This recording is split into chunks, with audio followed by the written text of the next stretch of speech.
गौसे आजम की बड़ी करामतों में से करामत यह है, उस जमाने में आप बगदाद तशरीफ लाए जब हालात ऐसे थे कि हक बोलना दुश्वार था, और आप जब मस्जिद के मिंबर पर खड़े होकर ऐलान करने लग गए, हैबत ऐसी तारी थी, तो दो सिपाही, दो फौजी हलाकू के बगदाद मुआयना करने के लिए आए, तो लोगों में खलबली मच गई, अब जाएं तो कहां जाएं। तो हजरत मोहम्मद जाम रहमतुल्लाह अलैह एक बुजुर्ग थे, उनके पास लोग दौड़ते हुए आए और वो वजू फरमा रहे थे, उनके हाथ में पानी का कटोरा था, और आकर के लोग रोने लगे, हुजूर हलाकू आ गया, बगदाद तबाह कर डालेगा, बगदाद को बर्बाद कर देगा, आप बचा ले, अल्लाह के वली हैं, आप दुआ करें। उन्होंने अपनी कटोरी पलट दी और कहा जाओ, अल्लाह हिफाजत करेगा।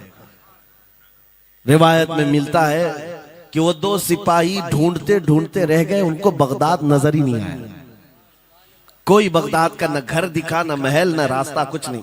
वापस वो अपने बादशाह के पास जाकर कहते हैं, हम तो बहुत ढूंढ करके आए, बगदाद मिला ही नहीं। हलाकू ने उन दोनों सिपाहियों को कत्ल कर दिया, कहा कि तुम झूठ बोलते हो, मुझे बगदाद की रोशनी यहां से दिखती है और तुम्हें कैसे नजर नहीं आया, या तो तुम निकम्मे हो या तो फिर मेरे साथ धोखा कर रहे हो। कत्ल कर दिया। दूसरे दिन अपने खास दो वजीरों को भेजा कि जाओ बगदाद का मुआयना करके आओ, गलियां, वहां की सड़कें और वहां के महल्लात, वहां की इमारतें देख आओ। ये दो वजीर गए और ढूंढते रहे, जैसे ही वो बगदाद में इंटर हुए, आज फिर लोग हलाकू के इन वजीरों को देखकर दौड़े दौड़े भागते हुए इस अल्लाह के वली के पास आया, हज़रत मोहम्मद जाम। आज फिर रोने लगे, कहा हमारी बीवियां बेवा हो जाएंगी, हमारे बच्चे यतीम हो जाएंगे, सब मारे जाएंगे, आप बचा लें। आज फिर से उन्होंने कटोरी पलट दी, कहा जाओ, अल्लाह हिफाजत फरमाएगा। अल्लाह वालों का ये तसर्रुफ है, ये करामात है, वो चाहे तो पूरे लोगों को पोशीदा कर दे जालिमों की नजर से। दूसरे दिन वो वजीर भी ढूंढते रह गए, उनको भी बगदाद नजर नहीं आया। वापस गए, बादशाह के वो बड़े मोतमद लोग थे, कहा कि हम भी गए लेकिन हमको बगदाद नजर नहीं आया। हलाकू को बड़ा ताज्जुब हुआ, ऐसा कैसे हो सकता है, लोकेशन बिल्कुल सही है, हम सामने चंद मील के फासले पर है और इनको बगदाद नजर क्यों नहीं आता। तीसरे दिन उसने कहा कि अब किसी मुआयने की जरूरत नहीं, कोई जायजा लेने की जरूरत नहीं, हम डायरेक्ट जाते, फौज को तैयार करो। पूरी फौज को लेकर के जब तैयार होकर वो बगदाद के सरहद पर आकर खड़ा हो गया, उसके जंग का बिगल बजा और तबाही के आवाजें आने लगी, तो आज लोग फिर दौड़ते हुए हजरत मोहम्मद जाम के पास आए और उनसे रो रो कर गिड़गिड़ाने लगे, कहा आज तो आफत आ गई, बड़ी बला आ गई, तवज्जो से सुनना मेरे अजीज, आज आप अगर ना बचाएं तो सब तबाह हो जाएंगे, बर्बाद हो जाएंगे।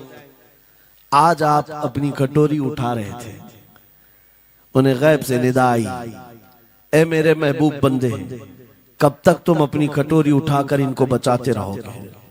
इनको मोहलत दी गई थी अपने अमाल दुरुस्त करने की, ना इन्होंने तौबा किया, ना अपने अमाल दुरुस्त किए, इनको इनके हाल पर छोड़ दो।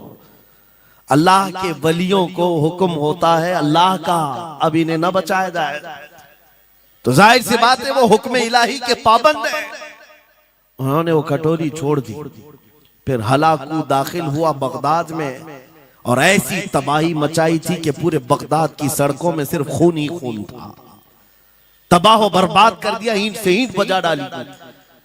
इस वाक़े को मैंने पढ़ा, उसके बाद ये महसूस हुआ अल्लाह के औलिया इकराम मदद जरूर करते हैं, लेकिन एक वक्त तक, जब वो वक्त आ जाए अल्लाह की तरफ से मना हो जाए कि ये कौम बड़ी सरकश है, अब इनकी मदद ना की जाए, तो फिर ये हाथ उठा लिया करते हैं और इनको हालात पर छोड़ दिया जाता है। अजीज़ान गिरामी वक़ार, औलिया कामिलीन की करामतों पर भौंकने वालों से भी मैं यही कहूंगा, वो चाहे तो पल भर में हालात हमारे बदल दें, चाहे तो जमीन को उलट पलट दें, लेकिन वो अल्लाह के हुक्म के पाबंद होते हैं। और लोगों के लिए ये बात है, नसीहत है कि जब ऐसे हालात आ जाएं, आप इधर उधर भागने की बजाय पहले अपने दिल की तरफ देखें, कहीं मेरे गुनाहों से दिल के धब्बे बढ़ तो नहीं गए, मेरा दिल सियाह तो नहीं हो गया। सच बताओ मेरे अजीजों, इतने सख्त हालात के बाद कितने लोगों को ऐसी तौफीक हुई कि रात का अंधेरा छा गया हो और तौबा करने का जज्बा बढ़ गया हो, रात के वक्त बैठ करके रोने लग गया हो।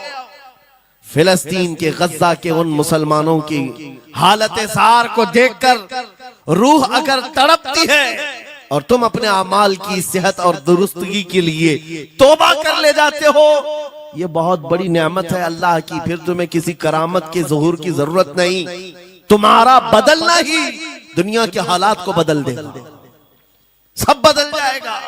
लेकिन अगर उन्हीं हालात पर बाकी रहे तो फिर करामत से भी तुम नहीं बदलोगे और ना हालात बदलेंगे, कोई चीज नहीं बदलेगी।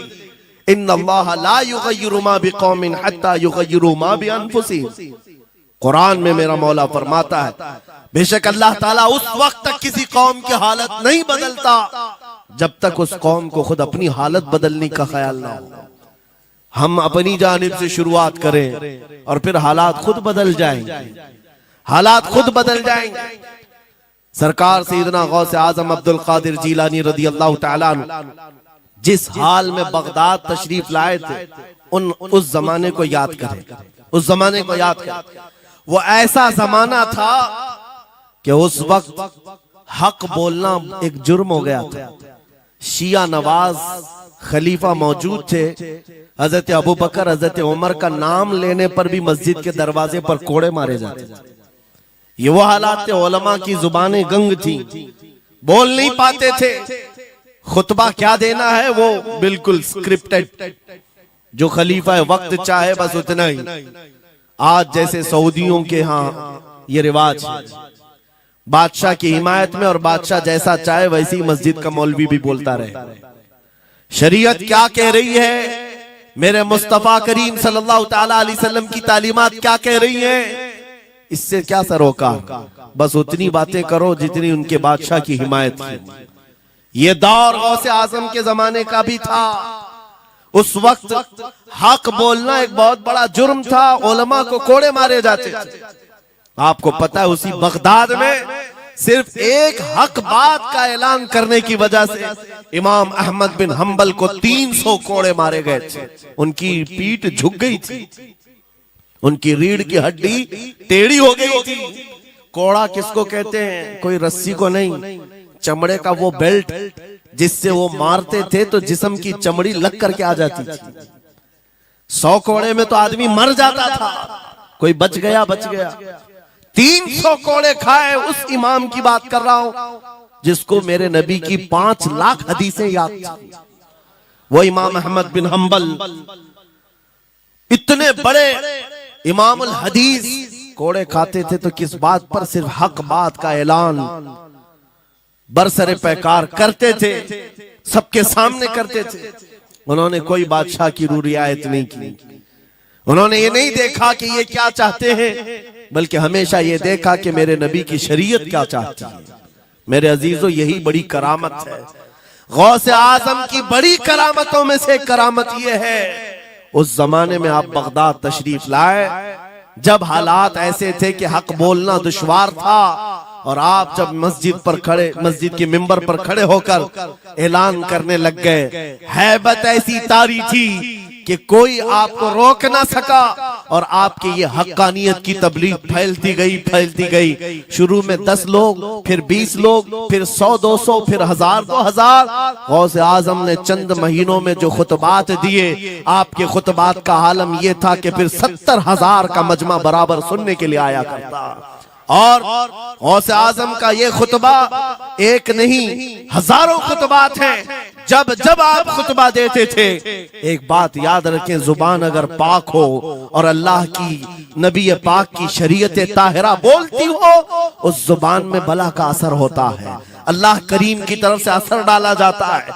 हक बात अगर बुलंद आवाज से कहो, ये मत देखो कि मैं कौन हूं, ये देखो कि कलाम किसका है। अल्लाह करीम लोगों के दिलों पर बात डालता है। गौसे आजम की जुबान से निकले हुए कलमा ऐसे हुआ करते, मजमा खत्म होने से पहले पता नहीं कितनों की तो लाशें उठाई जाती थी, कितने तो वहां बेहोश हो जाते। किस बात पर? इतना असर करता दिल पर कि लोग कपड़े फाड़ लेते थे। खुतबे के अंदर, बयान के अंदर ऐसा असर होता कि लोग बैठे बैठे मदहोश हो जाते, कोई जोश हाल में कपड़े फाड़ डालते। रिवायात में बताया गया कोई एक मजमा भी ऐसा नहीं जिसमें हुजूर गौसे पाक की तकरीर के बाद जनाजा ना उठाया गया। हर खिताबत के बाद, और बोलते क्या थे, हैरत की बात है मेरे अजीजों। आज बाज लोग ये कहते हैं, हम भी बहुत सारी चीजें बयान कर रहे हैं, मैं अपने लिए भी नसीहत और सारे उलमा के लिए भी कहता हूं। लोगों के पल्ले नहीं पड़ती, लोगों के कानों में नहीं जाती। ये जुमा में आते हैं, सोते रहते हैं, जब इमाम खड़ा होता है नमाज के लिए तो ये झटका लेकर के खड़े होते हैं, बयान यूं ही चला जाता है। मेरे अजीजों, दो चीजों की पाबंदी जरूरी है। मैंने पढ़ा था इमाम अहमद बिन हम्बल ने हजरत सुफियान सौरी रदी अल्लाह ताला, हजरत सुफियान सौरी नसीहत कर रहे थे, और जब वो नसीहत करते तो लोग रो पड़ते थे, आखिरत को याद करते, कब्र की होलनाकियों का तज़किरा करते तो लोग रोने लगते थे। एक बंदा था, वो मजलिस में आया करता और खामोश बैठता, और उस पर कुछ भी असर नहीं। एक दिन उसने पकड़ करके पूछा हजरत सुफियान से, आप जब बयान करते तो लोग धाड़े मार मार कर रोते हैं, मुझे तो कुछ नहीं होता, मैं तो ऐसे ही बैठा रहता हूं। आपने क्या फरमाया? आपने ये नहीं फरमाया कि तू बदतमीज है, तू बदमाश है, तू बदअमल है। फरमाया दो में से एक खराबी हो सकती है, या मेरा दिल खराब होगा या तेरा दिल खराब होगा, इसलिए कि मैं बात रसूलुल्लाह की कर रहा हूं, इसमें असर तो होगा ही। दो में से कोई एक खराब होगा, ये नहीं फरमाया कि तू ही खराब। यहां पर हमारे लिए नसीहत है, बोलने वाली जुबान पाक हो और लुकमा हलाल का जाता हो, अल्लाह असर जरूर पैदा फरमाता है। सरकार गौसे पाक रदी अल्लाह ताला अन्हु मिंबर पर खड़े होकर बयान कर रहे हैं। क्या बयान कर रहे हैं? सुने। एक दिन आप हजरत अब्दुल जब्बार को बैठाए, अपने बेटे को, वो बयान करते रहे, उसके बाद उतर करके आगे कहा, अब्बा जान आप जो बयान करते हैं उसमें जो रिक्कत तारी होती है वो मेरे बयान में नहीं होती, आप बयान करें। गौसे पाक मिंबर पर खड़े हो गए, और सुनो 70,000 का मजमा है। गौसे पाक की तकरीर क्या है? डायरेक्ट शुरू फरमाते गौसे पाक, ऐ लोगों, मेरे घर में आज एक बड़ा हादसा हो गया। अपने घर का वाकया बयान कर रहे, मेरे घर में आज एक अजीब हादसा हो गया। अब्दुल जब्बार की माँ, यानी अपनी बीवी के बारे में कह रहे हैं, उनके बेटे हजरत अब्दुल जब्बार कहते हैं, अब्दुल जब्बार की माँ मेरे लिए दही मट्टी की हांडी में जमा कर रखी हुई थी, एक छीके से लटकाई हुई। गर्मियों के दिन थे, आज मेरी भी ख्वाहिश थी दही खाने की। मैं घर पहुंचा दोपहर के वक्त, दही की हांडी मेरी बीवी ने उठा करके दस्तरखान पर रखा था। मेरे पहुंचने से पहले ही एक बिल्ला आया घर में और पांव से झपटा मारा, वो दही का मटका गिर गया, टूट गया, और दही पूरा जमीन पर बह गया। न माँ खा सका, न मेरी बीवी खा सकी। इतना बयान करना था कि लोग धाड़े मारकर रोने लग गए, कपड़े फाड़ने लग गए। लोगों के अंदर जोश हाल से कैफियत बदल गई। मेरे अजीजों, कोई अपने घर का वाकया बयान कर रहा हो कि दही की हांडी फट गई, दही बह गया, इसमें कौन सी ऐसी बात है रोने की? ये हमारे और तुम्हारे लिए हो सकता है। गौसे आजम का मजमा भी अहले दिल का हुआ करता था, वो बसीरत वाले लोग बैठते थे। गौसे पाक क्या बयान कर रहे थे? गौसे पाक के बयान का मतलब ये नहीं है कि अब्दुल उनकी बीवी दही की हांडी जमाई थी और उनके लिए खाने का इंतजार कर रही थी। गौसे आजम अपने वाकये से दुनिया की हालत बता रहे थे, ऐ लोगों, जिस तरह मेरे घर में आज मेरे खाने से पहले दही का मटका टूट गया और दही बह गया, सबकी हालतें तकरीबन ऐसी होती हैं। इंसान अपने लिए इतना कमाता है, माल जमा करता रहता है, और जब उसके खाने का वक्त आता है मलकुल मौत पंजा मारकर रूह निकाल लेता है और सारा माल उसका धरा का धरा रह जाता है, ना वो चख पाता है ना खा पाता है। गौसे पाक रज़ी अल्लाह ताला अन्हु ये दुनिया की हालात बता रहे थे, और मेरे अजीजों आज भी वही हालात हैं हमारे, आज भी वही हालात हैं। हमने कमाने के लिए अपनी सेहत गंवा दी, रात नहीं देखा दिन नहीं देखा, दौड़ते रहे माल हासिल करने के लिए, इतना जमा कर लूं, इतना जमा कर लूं, इतना जमा कर लिया, जब तक तो सेहत बिगड़ गई। शुगर